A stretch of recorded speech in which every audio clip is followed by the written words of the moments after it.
I just turned her loose. She's happy to get out of that trailer. Rebel, get away. My dog is going to get run over. All the turkeys are coming.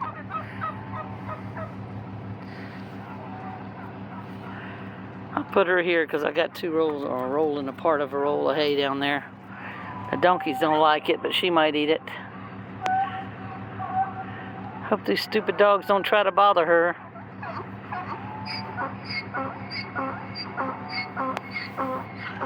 They're just checking her out. We just had about 3 inches of rain. She'll be good right here, I hope.